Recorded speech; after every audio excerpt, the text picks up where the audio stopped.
You ask Tiger to calculate. This deals with linear inequalities with one unknown. The final result is x equal or greater than 2. Let's solve it step by step. Isolate the x. Divide both sides by -18.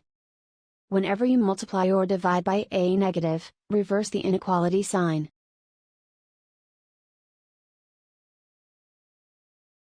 Cancel out the negatives.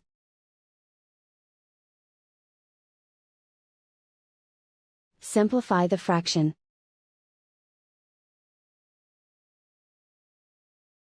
Cancel out the negatives.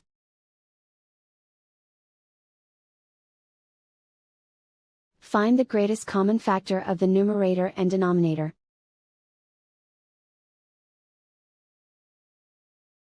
Factor out and cancel the greatest common factor.